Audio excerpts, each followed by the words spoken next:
So let's go through the Space Marine points changes for chapter approved 2021.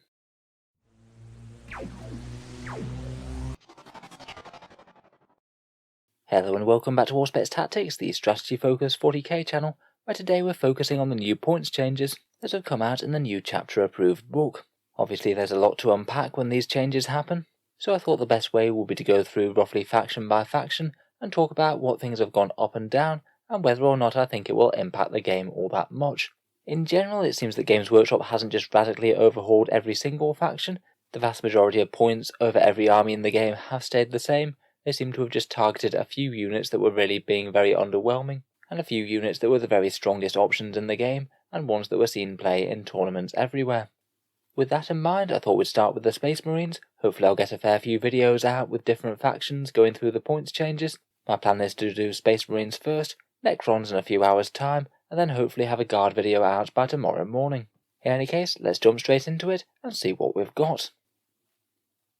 So from the core Codex Space Marines there have been about 11 major points changes. Most of it is a buff, things going down, a few things have been nerfed, and there are a few bits and bobs from the other supplement books. We'll start with the changes from the core Codex, and then go through Blood Angels, Dark Angels, and Space Wolves. It seems that Death Watch have had no changes whatsoever, which is a bit of a shame to them as they are struggling at the moment.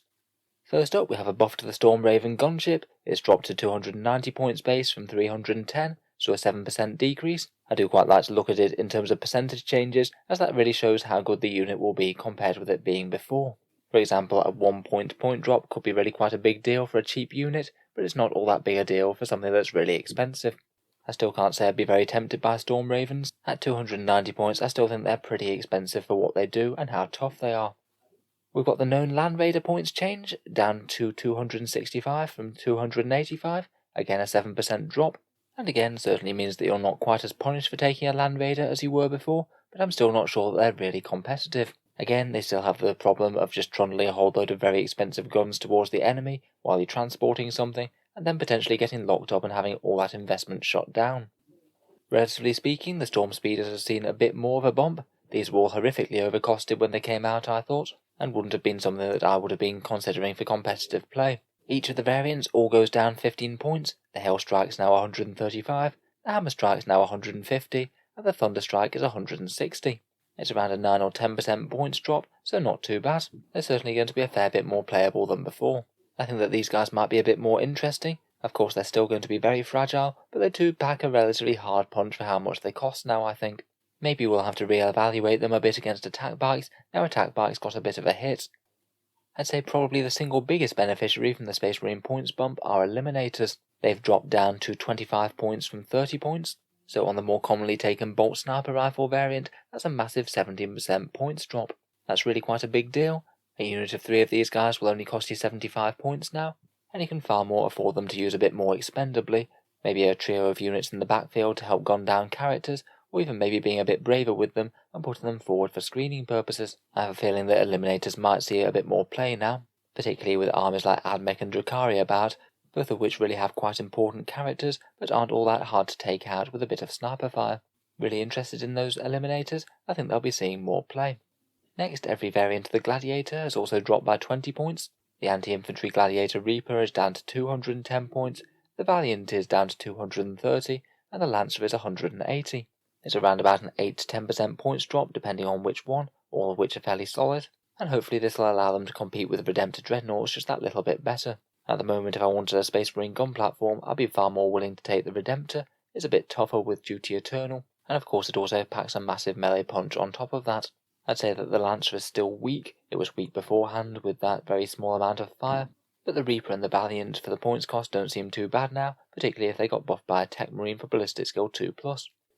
In a similar vein, both the Repulsors have also dropped 20 as well. The standard Repulsor is 295 points, and the Repulsor Executioner is 335. Both of those are around about a 6% drop. Certainly no bad thing to be honest, but I just don't think that it's really going to be enough to actually fix them. Just 20 points here or there isn't that big a deal when it's on such a massive model. Now we get into a few of the nerfs for the Space Marine Codex, and it seems that a few of the units that have been stomping tournaments are going to be going up a bit. One of the biggest nerfs comes to the Chief Apothecary. It used to be a 15 point upgrade, now it's a 35 point upgrade. which might finally get it into the point where it's no longer absolutely mandatory every time you take an apothecary. There are almost no Space Marine lists that have been doing well in tournaments that haven't been running a chief apothecary lately, and I think that says something about how balanced the upgrade is. Being able to return a bunch of points to the board every single turn for free with that Warlord trait is pretty nice. Now a standard non-primaris chief apothecary is 110 points up from 90, so that's a big 22% bump. I do think that they'll still be worth it, particularly when they're buffing a few central Space Marine units. Still decently strong, but I don't think it's as an auto-include as it was before.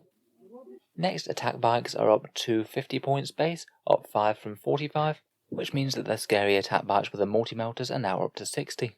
To be honest, this isn't a change that massively surprises me. They pretty much were one of the mathematically best choices for firepower in the Codex, and were getting played far more than Eradicators recently, as they basically combine the same sort of level of firepower with enormous movement.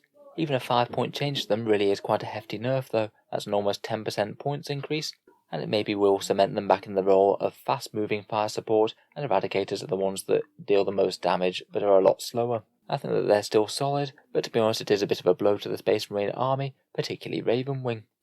Next we have Inceptors, who had an interesting change where both have been nerfed and buffed at the same time. After the recent FAQ, the Plasma Exterminator version was 55 points, and the Assault Bolter one was 45. Now if you're running the Plasma, they've got really quite expensive indeed, they're all the way up to 60 points. The Assault Bolters have gone down a bit though, they're 40 points down from 45, so they've seen a dramatic improvement, right back to where they were when they first came out in the Codex in 9th. For me, I think that Plasma Inceptors are going to see a lot less play because of this. They were very nearly an auto-take unit in the original Codex release, then became far more of a luxury pick after that, and now at 60 points per model they really are starting to lose their shine. They definitely have the advantage of killing near enough anything if you point them at something, but now you're really going to be paying a premium for doing so. I think that the Assault Bolter ones will seem a lot better by comparison, maybe particularly with these new secondaries jumping all over the board. Finally, we have a change to Vanguard Veterans, where the unit themselves has remained the same, but both jump packs and storm shields have both gone up a point. That means that Vanguard Veterans are now 19 points, jump packs are now 3 points each, and storm shields are now 5 points each. That means that the ever popular jump pack storm shield Lightning Claw Van Vets, they're up to 30 points from 28 points, so that's a 7% increase. Again, I'm not too surprised that they went up by a small amount like this, and I think that targeting both those bits of war gear does seem fairly fair. Basically it was an auto-include to take jump packs, and an auto-include to take storm shields, so it might make people think about the choices just a little bit more. Still though, it's probably a nerf to Space Marines as a whole, just because of how often that unit came up in tournaments. Again, I'd put it in the still usable, but less efficient category. Finally, we have the changes to the Blood Angels, Dark Angels and Space Wolves, and the no changes to the Death Watch. For the Blood Angels, we have 2 buffs and 1 nerf. Commander Dante has dropped to 165 from 175. Seems fair enough to me. I think that he was a bit underwhelming at 175, even with his baked-in Chapter Master rerolls. He just doesn't quite hit hard enough to justify that points cost himself. A small buff, but I think I'll still be wanting to run standard Blood Angels captains and characters myself. The Sanguinary Guard have nosed up a little bit. They're now plus 2 points to 32 points, an increase of around 6%. Sorry I put that in green there, it should have been in red. To me, this seems like a fair enough points change. I think that Sanguinary Guard were a touch undercosted, and 32 points just seems a bit more in line with their abilities compared with the rest of the Space Marines. They delete pretty much anything in close combat that they touch, have good armour, some shooting, get -1 to hit in combat, and also get a heroic intervention stratagem. I still think that that's a good deal for 32 points, and they'll still see play in competitive Blood Angels lists.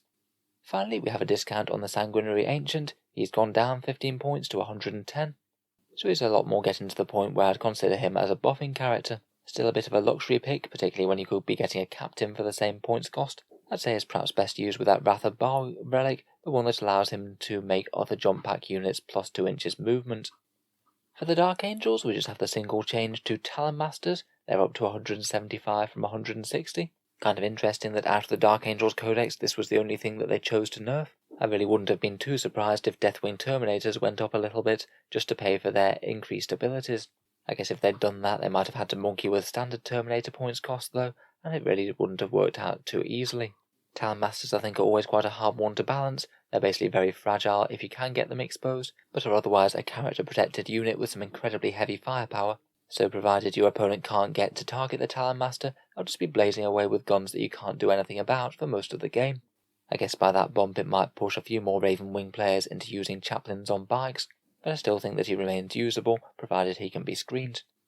For the Space Wolves, there are a couple of small buffs. The Stormwolf and Stormfang both drop 20 points, they're 280 and 300 points now. Again, like the Storm Raven, I think that that's a justified buff, but not really strong enough for them to be good. Wolfen also picked up a small buff as well. They've gone down to 22 points from 25. All their war gear is unchanged, so one with a Thunderhammer and Storm Shield will now cost you 38 points, down 7% from before. Wolfen perhaps are a bit fragile now, so dropping the points like that might make you feel a bit less bad about losing the unit when it happens, and they'll still pretty much blend anything that they get into combat with, so it's good to have the increase in efficiency. A small buff there, maybe they might start to compete a little bit more with the other very good Space Marine assault options. One other interesting thing to note about their Space Wolves was that their Wolf Guard didn't get changed at all, so they can still have the Vanguard Veteran loadout with cheaper Storm Shields and jump packs. I'm going to guess that that's probably unintentional though. I think that Games Workshop would have a high likelihood of FAQing that. Finally, for the Death Watch, and indeed all the other Space Marine codexes, Ultramarines, Black Templars and things, there were no changes whatsoever. Bit of a shame for Death Watch in particular, they could have used a bit of a buff. So anyway, that brings us to the end of our new Space Marine points review. Definitely some interesting changes there, a few small shake-ups to list building. I'd say perhaps the biggest winners are the Eliminators, and perhaps Assault Bolter Inceptors. The competitive Space Marines though, I'd say overall this update does look like a bit of a nerf, with points increases on some of the most efficient units. Means that the average Space Marine tournament list will just need to rethink a bit, or maybe find a few more points. In any case, I'll be interested to hear what you guys have to say about the changes, and anything that I might have missed in looking through the points. Please leave your thoughts down in the video comments below. If you've enjoyed the video and you'd like to see more like this, feel free to subscribe to Auspex Tactics. I'll hopefully be doing Necrons and Imperial Guard next, and then covering a few more factions as we go on. Finally, if you do find these updates handy, then any support on the channel's Patreon page is enormously appreciated. It is what allows me to make so many videos quite so regularly. Channel patrons do get a fair few advantages, such as seeing certain videos early, regular votes to see what sort of things happens next on the channel, and automatic entry into the prize giveaways with a chance to win some really big model kits every month. If any of that sounds good to you, or you'd just like to help support, then the link is down in the video description below. In any case, a massive thank you for listening, and I'll hope to see you guys next time.